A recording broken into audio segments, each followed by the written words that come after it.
let's take a look at cranial nerve 5, the trigeminal nerve. And we can see that the sensory root and the motor root feed into this ganglion called the trigeminal ganglion. And you can see the sensory root's much larger than the motor root. The sensory root's going to be innervating skin on all of the face, as well as the eyes and the tongue. So it has lots to do. And the first branch off the trigeminal ganglion is also called V1, or ophthalmic branch, and that one is going to be purely sensory. V2 is the maxillary branch, and that is also sensory. Finally, V3 is sensory as well as being motor. So let's look at how these nerves get out of the brainstem from the cranial fossa into the face. So we're looking down into the cranium, and we can see here pretend that the nerves started around here. The motor and sensory roots are feeding into this trigeminal ganglion, which lies right about the petrous part of the temporal bone, and then they're sending off their branches into the individual foramens that they go through to get to the face and the jaw and wherever they need to go. So V1 is going to go through this superior orbital fissure. And don't get that confused with the supraorbital fissure, which is something totally different. And V2 is going through foramen rotundum. Finally, V3 is going through foramen ovale. So let's look at these branches in a little more detail and see what the smaller divisions of them are and what they do specifically. So we have an overall schematic here laying out. You can see the sensory and motor branch is coming in to make the trigeminal ganglion, and after that we have V1, V2, and V3 going out in their own particular directions. Looking at V1, I said before it's sensory. You can also say GSA, or general somatic afferent, and it's going to send off three main branches. You can call them NFL if you want to, for nasociliary, frontal, and lacrimal. So the nasociliary is going to send off this long ciliary and short ciliary nerve, which are eventually going to work their way over to the eyeball, where they are sensory, not for vision, but just plain sensation. For example, if you had a piece of dirt fly into your eye, this would initiate something called the corneal reflex, where V1 is the sensory part of this reflex, and cranial nerve 7 is the motor part of this reflex. So V1 division of cranial nerve 5 would allow you to feel this dirt flying into your eye, whereas cranial nerve 7 would allow you to blink. So if you can't blink, then that would indicate damage to one of these nerves in response to the corneal reflex, and it should happen bilaterally. Both of your eyelids should blink when this happens, and that would indicate normal functioning of these nerves. The lacrimal nerve is going to have something weird happen to it. It's going to be joined by fibers from cranial nerve 7, and they're going to hitch a ride over to the lacrimal gland, where they're parasympathetic. So cranial nerve 7 petrosal nerves are coming together to form this Vidian nerve, which is really hitching a ride on V1 over to the lacrimal gland. And that'll help you form tears. So cranial nerve 7 is the one that's responsible for the lacrimal gland, but the lacrimal nerve of V1 is the thing that gets it there, it carries it there. So the other branch of V1 is the frontal nerve, and that's going to break into divisions supplying mucosa and skin. So a lot of these branches of the trigeminal nerve are innervating skin, as we said before, all the skin of the face. So I'm not really focusing on that. I want to focus on some of these special things, such as the eye and such. Another thing I forgot to mention about V1 is that it's innervating the dura mater of the anterior cranial fossa, and that's been looked at as far as headaches go. And I have some research articles describing that. Another thing with all this mucous membrane innervation, of all the different branches. Trigeminal nerve has been looked at as far as sneezing. So now looking at V2, we can find maxillary division is GSA, sensory, and it's going to send down infraorbital branches, which are going to have superior alveolar branches, and let's talk about those, but we need to skip ahead. So these are going to be sensory to the maxillary teeth, and skipping ahead to V3, we'll find the inferior alveolar nerve and the inferior dental plexus, which are sensory to the inferior mandibular teeth. So between V3 and V2 we have sensation to the teeth, and therefore you could say the trigeminal nerve is responsible for informing you that you have a toothache.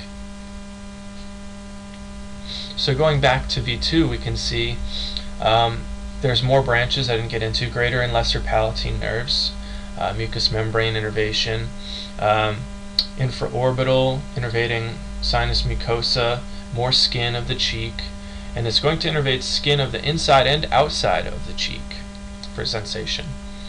So now let's look at V3. So V3 is going to have an anterior trunk and a posterior trunk. The really important thing to look at with the anterior trunk is it's going to innervate motor innervation to these muscles of mastication, temporalis, masseter, and medial lateral pterygoid muscles. And these are very important clinically because you can test the trigeminal nerve through bite. If you cannot bite down, or if you're having trouble biting down, it could be due to a problem of this nerve. And that is a clinical test. Another test would be just to bite down and palpate these muscles, for example temporalis, to see if they're bulging out, to see if they're contracting. For example, another thing that happens here is if you have a lesion, you could have wasting away of these muscles and atrophy. And the real one to look at is the lateral pterygoid, because this is responsible for chewing, and it's going to act on the jaw, moving it contralaterally. So a sign of atrophy of this muscle due to trigeminal nerve lesion could be a jaw deviating to the weak side, to the lesion side. And when I say jaw, I mean the mandible. So here's the muscle I was just referring to, and it's going to move the jaw contralaterally. So another really important thing here for V3 is the lingual nerve, and that's going to join again with cranial nerve 7, chorda tympani, and they're both going to ride along to the anterior 2/3 of the tongue, whereas cranial nerve 5 through the lingual nerve is just sensory, and cranial nerve 7 is special sensory, which is doing taste. But they both travel together to get there. The other muscles that V3 innervates aren't mastication muscles. They are tensor tympani, veli, palatini, mylohyoid, and anterior belly of digastric. Those have varied functions. For example, tensor tympani is going to help reduce loud sounds. So let's get a look at the nuclei for trigeminal nerve and see where they come from in the brainstem and the midbrain. I have this schematic here laying out all the nuclei, and another schematic showing the external surface, the ventral surface of the pons and medulla. So the sensory nerve are all on the lateral side here, and the motor nuclei are all on the medial side of this imaginary line here. So we can see D, letter D, is the mesencephalic nucleus of trigeminal nerve, and that's responsible for unconscious proprioception to the muscles of mastication. Next down we can see I is the principal sensory, so principal or chief sensory of trigeminal. And that's responsible for conscious proprioception from the face. And it's also responsible for discriminatory touch and vibration. So a good way to distinguish these two nuclei is the mesencephalic nucleus is responsible for unconscious proprioception, whereas the principal or chief nucleus is responsible for conscious proprioception. So that's a big difference between the two of them. And there's one more sensory nucleus I want to talk about, and that's the spinal trigeminal nucleus, indicated by letter J.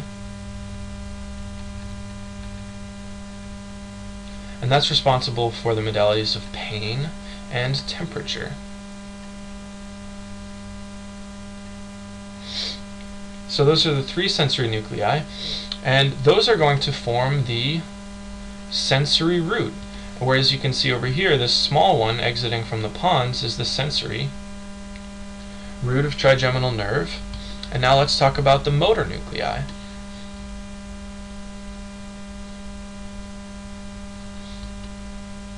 So we can see by letter G here we have the motor trigeminal nucleus.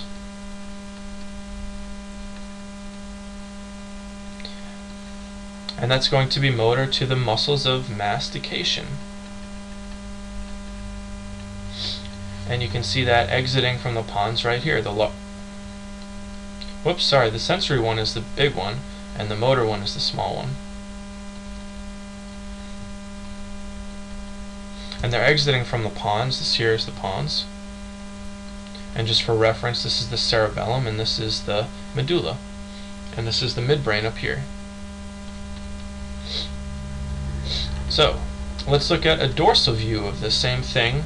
In this schematic, you can see through the tissue of the midbrain and brainstem, so you can get a look at the nuclei as they run down vertically. So up here we have the midbrain, the pons, and the medulla. Here's the stria medullaris separating the pons from the medulla, and here's the inferior colliculus separating the midbrain from the pons.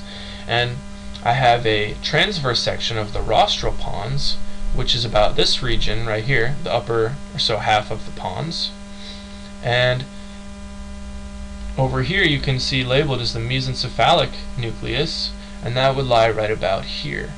So that just gives you an idea of where the trigeminal nerve nuclei are located in relationship to the brainstem. And also this is a dorsal view, remember, and this is ventral, so you're going to have to spin one of these guys around to get them to line up. And it is on both sides. Don't let this confuse you. The nuclei run all the way down bilaterally.